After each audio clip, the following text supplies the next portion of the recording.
नाजरीन आदाब, मैं हूं नीता सिंह। इस्तकबाल है आप सभी का हमारे प्रोग्राम जानकारी से कामयाबी तक में, जिसमें बात होती है हर उस नेशनल स्कीम की जो कि आपके फ़ायदे से जुड़ी है। आज हम बात कर रहे हैं स्टार्टअप इंडिया स्कीम की। हमारे वज़ीर आज़म श्री नरेंद्र मोदी जी ने स्टार्टअप इंडिया स्कीम की शुरुआत 16 जनवरी 2016 को की।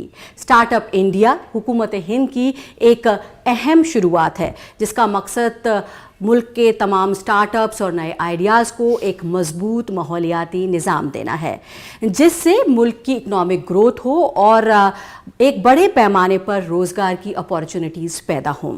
इस स्कीम के तहत वो कोई भी शख्स जिसके नाम कोई भी बिजनेस ऑर्गेनाइजेशन नहीं है या फिर जिसकी कंपनी का रजिस्ट्रेशन 5 साल से ज़्यादा पुराना नहीं है और जिसका सालाना टर्नओवर किसी भी फाइनेंशियल ईयर में 25 करोड़ से ज़्यादा नहीं है, इसके लिए रजिस्टर करा सकता है। तो आज हम बात कर रहे हैं स्टार्टअप इंडिया स्कीम की, और इस पर बात करने के लिए हमारे साथ मौजूद है खास मेहमान यूनियन बैंक ऑफ इंडिया की general manager field miss Bina Wahid. Bina ji, welcome to our programme रोजगार से कामयाबी तक में। आपसे इस स्कीम के बारे में तफसील से बात करेंगे, लेकिन उससे पहले नज़र डाल लेते हैं इसी से जुड़ी एक रिपोर्ट पर। केंद्र सरकार ने देश में रोजगार बढ़ाने के लिए कई कदम उठाए। इनमें स्टार्टअप इंडिया बेहद अहम साबित हुआ है। स्टार्टअप इंडिया सरकार की ऐसी योजना है जिससे देश और देश की युवा पीढ़ी का भविष्य उज्जवल हो सकता है। स्टार्टअप इंडिया के बारे में हमें जब नरेंद्र मोदी जी ने स्टार्टअप इंडिया का उद्घाटन किया था विज्ञान भवन में, तो उस इवेंट के ड्यूरिंग ही हमें स्टार्टअप इंडिया के बारे में डिटेल्ड इन्फॉर्मेशन मिली थी। गवर्नमेंट से हमें काफ़ी हेल्प मिली है।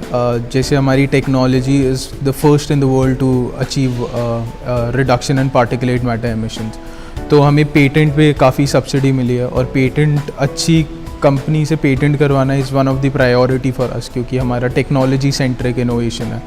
तो पेटेंट पे हमें सब्सिडी मिली थी, heavy subsidy by the government, तो हमारी फ़ीस वेव हो गई थी। न सिर्फ ये योजना स्टार्टअप्स को बढ़ने का मौका देती है, बल्कि इससे रोजगार के नए मौके भी मिलते हैं। हमें स्टार्टअप इंडिया में रिकग्नाइज होने के बाद compliance, environment, labour laws etcetera, उसके हम सेल्फ कंप्लाइंस कर सकते हैं। तो हमारा पेपर वर्क काफ़ी रिड्यूस हो गया। हमें गवर्नमेंट से टैक्स बेनिफिट्स मिले हैं, सो हमें 7 साल में से किसी भी 3 साल हम इनकम टैक्स से एग्जेम्प्ट है। Other than that there other tax benefits associated with our startup as well. सरकार जो अपनी भूमिका जिस प्रकार की सरकार की रहती है, उससे अलग एक चिंतन के साथ और सामने आकर के और स्टार्टअप्स को, भाई अंकुरित हो रहे पौधे को, एक बीज को, उसको जल, पानी, धूप, प्रकाश और ये व्यवस्था और ये सुविधा इनको उपलब्ध कराने का जो कार्य सरकार ने किया, वो मुझे बड़ा अच्छा लगा। मुझे एक अभिनव प्रयास लगा। मैं सरकार की इस योजना के लिए सरकार का बहुत बहुत धन्यवाद, बहुत बहुत साधुवाद और बहुत अभिनंदन और अभिवादन करता हूँ। ईज़ ऑफ डूइंग बिजनेस अभी इंडिया में मुझे लगता है उतना डिफ़िकल्ट नहीं रहा। अभी अगर आज आपको कंपनी इनकॉर्पोरेट करना है तो बहुत जल्दी हो जाती है। प्रोसेसेस वगैरह सिस्टमेटिक है, लोग सिस्टमेटिक है। थोड़ा बहुत पैसा लगता है, बट वो बहुत ज़्यादा अमाउंट नहीं लगता है, कुछ हज़ारों में आपकी काम हो जाती है। आज एटम्बर करीब 220 लोगों को एम्प्लॉयमेंट देती है, तो डेफिनेटली स्टार्टअप से तो एम्प्लॉयमेंट बढ़ा ही है। केंद्र सरकार की ये जो स्टार्टअप पॉलिसी है, इसने इंडिया में एक माहौल से बनाई है। लोगों में उत्साह बहुत बढ़ गया है। छोटे लेवल पे, अपने अपने स्केल पे सब लोग आज बिज़नेस करना चाहते हैं, तो डेफिनेटली अवेयरनेस एंड करेज में बहुत ज़्यादा बेनिफिट हुआ है।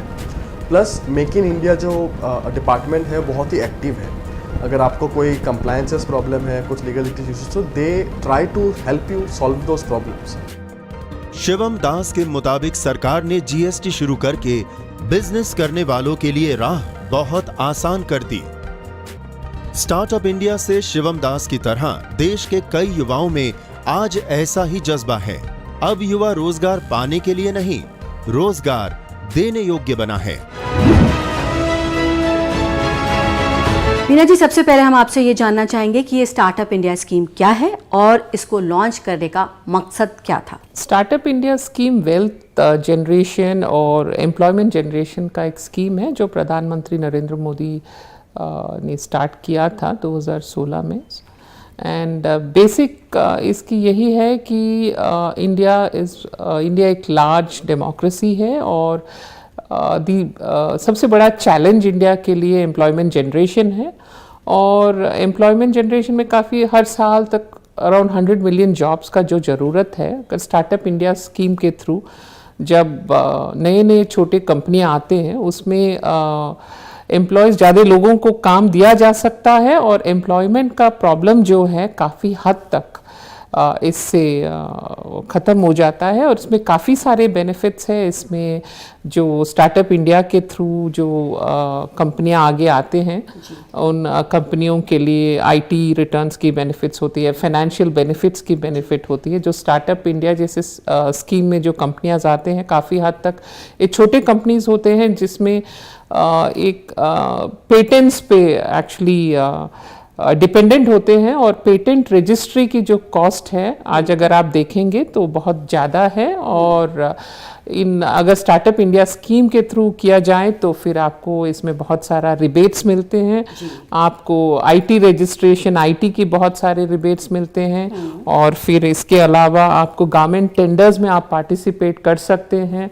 और सबसे बड़ी खासियत इसकी यही है कि आपको ह्यूज नेटवर्किंग अपॉर्चुनिटीज़ मिलता है जो अगर आप देखेंगे तो फिर स्टार्टअप इंडिया में एनुअली 2 फेस्ट होते हैं, एक इंटरनेशनल फेस्ट और एक नेशनल फेस्ट, जिससे आप बहुत सारे लोगों से मिल सकते हैं और आप अपने इंडस्ट्री को या स्टार्टअप को आगे ले जा सकते हैं। तो आपने बताया कि तमाम तरह के बेनिफिट्स और एडवांटेजेस इसके जरिए मिलते हैं।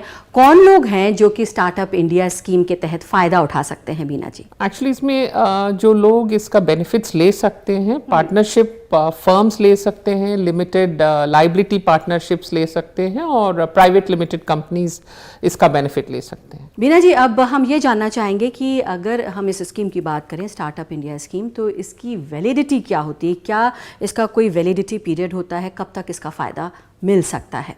जी हाँ, इसकी वैलिडिटी होती है। ये जो एक स्टार्टअप के इनकॉर्पोरेट होने के बाद 5 साल तक इसका बेनिफिट ले सकते हैं, up to 5 years from the date of incorporation, या जब तक इनके टर्नओवर 25 करोड़ तक पहुंचती है। 25 करोड़ के बाद नहीं ले सकते, 25 करोड़ तक या 5 years from the date of incorporation इसका बेनिफिट ले सकते हैं स्टार्टअप्स। बीना जी, क्या जो पुराने फर्म और कंपनीज हैं वो भी इसका फ़ायदा उठा सकते हैं और इस स्कीम के तहत खुद को रजिस्टर करा सकते हैं? हाँ, पुराने फर्म्स या पुराने कंपनीज भी इसमें रजिस्टर करवा सकते हैं। यही कि कंपनी 10 साल से पुराना नहीं होना चाहिए और इनके पास इनके ओरिजिनल प्रमोटर्स होने चाहिए और एक ओरिजिनल प्रोडक्ट या आइडिया होना चाहिए। और यही है, ओरिजिनल प्रोडक्ट आइडिया होना चाहिए, ओरिजिनल प्रमोटर्स होने चाहिए और जो 3 डिफरेंट टाइप्स ऑफ फर्म्स यानी कि partnership firm, limited liability partnership या प्राइवेट लिमिटेड कंपनी होना चाहिए। और एक और इम्पॉर्टेंट चीज़ है, इनकी turnover should not be more than 100 crore. जब ओल्ड कंपनियां आती हैं तो टर्नओवर 100 करोड़ से ज़्यादा नहीं होना चाहिए। बीना जी, हम चाहेंगे हमारे व्यूअर्स को आप बताएं कि ये तमाम एडवांटेजेस और बेनिफिट्स आप इस स्कीम के बता रही हैं, अगर वो खुद को रजिस्टर कराना चाहते हैं तो कहां और कैसे रजिस्टर करा सकते हैं? इस स्कीम का आप ऑनलाइन रजिस्ट्री करवा सकते हैं। डिपार्टमेंट ऑफ एम्प्लॉयमेंट की श्रम सुविधा पोर्टल जो है उसमें ऑनलाइन रजिस्ट्रेशन करना पड़ता है आपको। तो आपने जैसे बताया कि बहुत ही आसान प्रोसेस है और कितने आसानी से खुद को रजिस्टर कराया जा सकता है। ये बताइए कि कौन कौन सी ऑथराइज्ड एजेंसीज हैं जो इस स्कीम के लिए फंड्स प्रोवाइड करती हैं? बीना जी, इसमें 2 एजेंसियां हैं जो फंड प्रोवाइड करते हैं। एक सिडबी है, सिडबी का एक फंड है इसके लिए जिसका आउटले 10,000 करोड़ तक है। और फिर department of promotion of industries है जिसमें एक फंड है, सीड फंड जो है उसमें 945 करोड़ की आउटले है और ये दोनों फंड्स इसके लिए यूज़ किया जा सकता है। तो आसानी से फंड प्रोवाइड हो जाता है, रजिस्ट्रेशन भी आसानी से कराया जा सकता है और तमाम तरह की सुविधाएं और बेनिफिट्स इसके ज़रिए मिलते हैं। तो अब जब रजिस्टर कराना हो तो कौन कौन से दस्तावेज या डॉक्यूमेंट्स की ज़रूरत पड़ती है, ये भी बताएं बीना जी। इसमें बेसिक डॉक्यूमेंट्स जो आप लोन के लिए जाते हैं उसी का है। Memorandum, certificate of incorporation of the company, then financial returns 3 साल की, आईटी रिटर्न्स 3 साल का, वही डॉक्यूमेंट्स हैं जो आपको इन स्टार्टअप इंडिया के लिए भी चाहिए, सेम डॉक्यूमेंट। मीना जी, अब आपसे ये जानना चाहेंगे कि अगर हम खुद को इसमें रजिस्टर कराना चाहते हैं तो कहाँ से इसके बारे में पूरी जानकारी मिल सकती है, ये भी बताएं। एक्चुअली इस स्कीम के बारे में आपको जो भी इंफॉर्मेशन चाहिए इन्वेस्ट इंडिया से आप ले सकते हैं। दिल्ली में जो विज्ञान भवन के एनेक्स है वहाँ इन्वेस्ट इंडिया है, और इन्वेस्ट इंडिया से आपको इसकी पूरी जानकारी आप इसके बारे में ले सकते हैं। मीना जी, इस स्कीम को शुरू हुए काफ़ी टाइम हो चुका है, 2016 में से लॉन्च किया गया था, तो किस तरह की अवेयरनेस लोगों के बीच में इसको लेकर के है? हाँ, लोग इस स्कीम के बारे में अवेयर हैं और बैंक्स भी इसका काफ़ी हद तक इसको प्रमोट करते हैं, लेकिन but there is lot of scope इसमें। अगर आप ये भी कह सकते हैं कि लोगों में इसका अवेयरनेस है और लोग आगे आ रहे हैं, फिर भी अभी बहुत स्कोप है। लोग आ सकते हैं, वुमेन एंटरप्रेन्योर्स एक्चुअली आ सकते हैं, लोग from the lower straight of society इसका फ़ायदा उठा सकते हैं। जिस हद तक वो उठा सकते हैं उतना तो हुआ नहीं है, लेकिन काफ़ी जो बैंक्स के प्रमोट करने के बाद भी इसमें काफ़ी गैप्स है। लोग आगे आ सकते हैं और इसका बेनिफिट्स ले सकते हैं। बीना जी, किस तरह के चैलेंजेस इस दौरान 2016 से अब तक की अगर बात करें तो किस तरह के चैलेंजेस आपके सामने आए हैं, कौन से चैलेंजेस आपने फेस किए हैं? देखिए, एक्चुअली इसमें चैलेंजेस जो है काफ़ी हद तक गवर्नमेंट एजेंसीज, MSME मिनिस्ट्री, फिर स्किल डेवलपमेंट मिनिस्ट्री, इसमें काफ़ी सारे ट्रेनिंग्स होते हैं, बट इसमें कितने लोग जाते हैं और कितने लोगों में इसका अवेयरनेस है ये हमें उतना तो पता नहीं है। लेकिन हम लोग भी काफ़ी सारे वर्कशॉप्स करते हैं इसके बारे में, एंड हम यही देखते हैं कि अवेयरनेस तो है, बट पीपल जो इनके बेनिफिट्स ले सकते हैं वो काफ़ी हद तक इसको नहीं लेते हैं और आगे आते नहीं हैं। इसके लिए बैंक्स भी प्रयास कर रहे हैं, मिनिस्ट्रीज़ भी प्रयास कर रहे हैं, और skill development ministry, MSME ministry, then SC ST and other backward classes की जो मिनिस्ट्रीज़ हैं वो भी काफ़ी हद तक प्रयास कर रहे हैं। लोगों को आगे आना है और ये जो स्कीम है उसका फ़ायदा उठाना है और ख़ुद को आत्मनिर्भर बनाना है। लोग अवेयर हैं बीना जी, और काफ़ी चैलेंजेस भी आपने फेस किए हैं। अगर हम रिस्पांस की बात करें तो जिस तरह के रिस्पांस की आप उम्मीद कर रहे थे उस तरह का रिस्पांस मिला है क्या लोगों से आपको? नहीं, अब तक का रिस्पांस तो मैं ये नहीं बोलूँगी कि काफ़ी अच्छा है, लेकिन स्कीम है, लोग ले सकते हैं इसका बेनिफिट्स, बट उतना अच्छा तो है नहीं क्योंकि लोग आगे नहीं आ रहे हैं। बट हम लोग काफ़ी कोशिश करते हैं कि लोगों को इसका बेनिफिट्स के बारे में बताएं और लोग सामने आए। मेरा इस प्रोग्राम के थ्रू मैं यही कहना चाहती हूँ कि जो भी इसका बेनिफिट्स ले सकते हैं वो आगे आए और बेनिफिट्स ले ताकि हम लोग एक आत्मनिर्भर भारत का निर्माण कर सकें। स्टार्टअप इंडिया स्कीम के लिए ऑनलाइन पोर्टल के जरिए आप कहीं से भी और कहीं भी रजिस्ट्रेशन करा सकते हैं। कैसे, आइए जानते हैं। आप स्टार्टअप इंडिया के तहत ऑनलाइन भी रजिस्टर कर सकते हैं। ऑनलाइन के लिए आपको अपने मोबाइल या फिर अपने लैपटॉप में www.startupindia.gov.in पे लॉगिन करना है। आपकी ऐसे साइट ओपन होगी। फर्दर आपको रजिस्ट्रेशन कॉलम में जाके अपना अकाउंट क्रिएट करना होगा। अकाउंट क्रिएट करने के लिए जो फील्ड मैंडेटरी है वो आपका नाम, ईमेल आईडी, मोबाइल नंबर के बाद आप पासवर्ड क्रिएट कर सकते हैं। पासवर्ड जो होगा वो कैप्स और स्मॉल और स्पेशल कैरेक्टर उसमें ज़रूरी है। इसके बाद आपको रजिस्ट्रेशन करने के बाद आपके मोबाइल पे और आपके ईमेल आईडी पे OTP आएगा। OTP करने पे आप लॉगिन कर सकते हैं। लॉगिन करने पे आपको ऐसा पेज ओपन होगा जहाँ पे आपका ईमेल आईडी और पासवर्ड मेंशन है। आप लॉगिन करेंगे।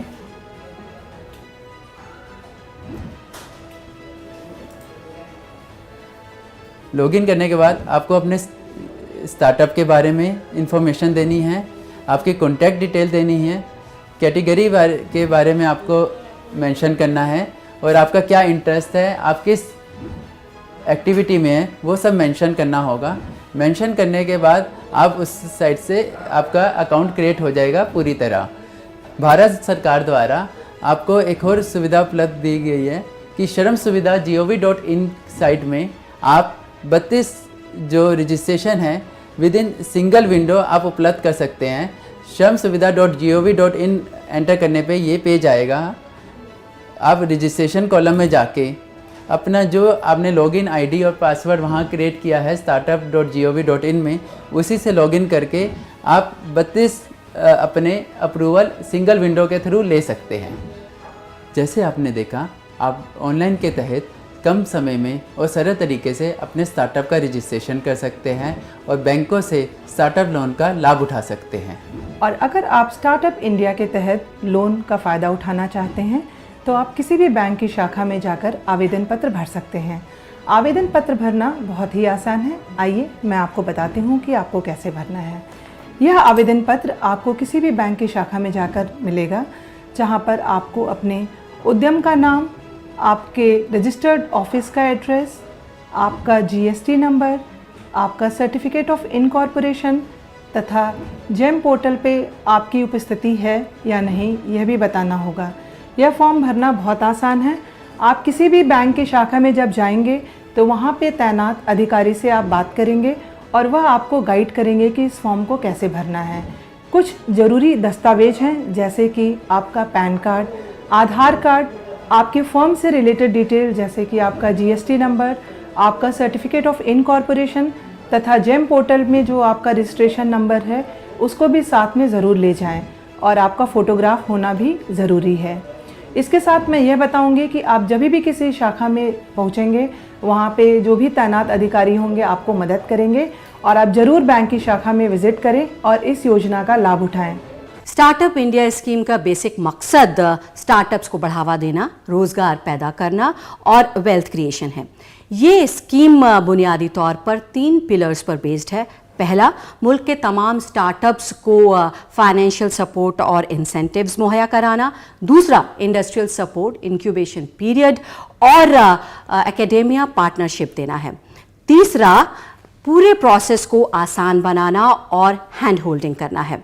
उम्मीद करते हैं ये तमाम जानकारी आपको पसंद आई होगी। बीना जी, आपने बहुत अहम जानकारी दी स्टार्टअप इंडिया स्कीम से जुड़ी हुई, उसके लिए बहुत बहुत शुक्रिया। Thank you very much. मुझे बहुत खुशी हुई कि मैं इस प्रोग्राम में आपके साथ शामिल हो सकूं। स्टार्टअप इंडिया नए भारत को एक नए आयाम में ले जाने के लिए हमारे माननीय प्रधानमंत्री जी श्री नरेंद्र मोदी जी के आत्मनिर्भर भारत की तरफ एक बहुत बड़ा कदम है।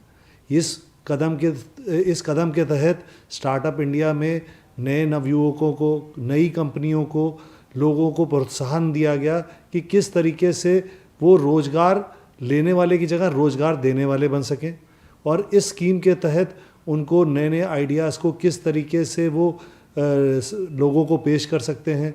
अब सबसे बड़ी दिक्कत आती है किसी भी एक एंटरप्रेन्योर को वित्तीय सहायता की। अब ये वित्तीय सहायता अगर सरकार प्रदान कर दे तो उसके चलते और एक मार्केट साथ में प्रदान हो जाए, तो सरकार ने स्टार्टअप इंडिया के तहत जितने भी सरकारी बैंक्स थे उनके थ्रू वेरियस स्कीम्स के थ्रू उनको फंड पर प्रदान किया गया, और वो भी बिना कोलेट्रल के। ये एक बहुत बड़ा कदम था। इसके अलावा जितनी भी एग्जीबिशंस हो रही हैं या जितने भी फॉरेन ट्रेड डेलीगेट्स जा रहे हैं, उसके अंदर भी स्टार्टअप इंडिया के जो एंटरप्रेन्योर्स थे उनको मौका दिया गया ताकि वो अपनी टेक्नोलॉजीज़ को, अपने प्रोडक्ट को विश्व स्तर पे ले जा सकें। तो ये एक बहुत बड़ा कदम था, और इसके चलते हमने पिछले कुछ वर्षों में देखा है कि किस तरीके से भारत जो है वो आर्थिक रूप से प्लस मैन्युफैक्चरिंग साइड में एक महाशक्ति के रूप में उभर रहा है, और बहुत जल्द ही इन स्कीम्स के चलते भारत का जो अपना एक टारगेट है 5 ट्रिलियन इकोनॉमी का, वो जल्द अचीव करेंगे। और अभी ही हाल में हमने 4थे नंबर पे में विश्व में हम पहुँचे हैं इकोनॉमिक उसमें, और बहुत जल्द हम 3रे पे, और बहुत ही कम वर्षों में हमें लगता है कि जब हम अपने 100वीं जयंती मना रहे होंगे उससे पहले हम विश्व की दूसरी सबसे बड़ी आर्थिक शक्ति के रूप में उभर के आ चुके होंगे। कि ये बिल्कुल सही वक्त है। इस सही वक्त का सब लोग अपॉर्चुनिटी का फ़ायदा उठाएं और रोज़गार लेने की बजाय रोज़गार देने वाले बने। हर इंसान अगर इस तरीके से आगे बढ़ेगा और इन स्कीम्स का बेनिफिट उठाएगा और वो कुछ और नए लोगों को रोज़गार देगा, तो डेफिनेटली हमारा देश एक उन्नत देशों की श्रेणी में बहुत जल्दी आ जाएगा, और ये एक बहुत बड़ा कदम होगा हमें एक विश्व की महाशक्ति बनाने के लिए। और मैं सबसे आग्रह करना चाहूँगा कि वो आगे बढ़ें, नवयुवक जो कुछ भी आइडियाज़ लेके हैं, आज का युवा पीढ़ी बहुत नए नए आइडियाज़ लेके आता है।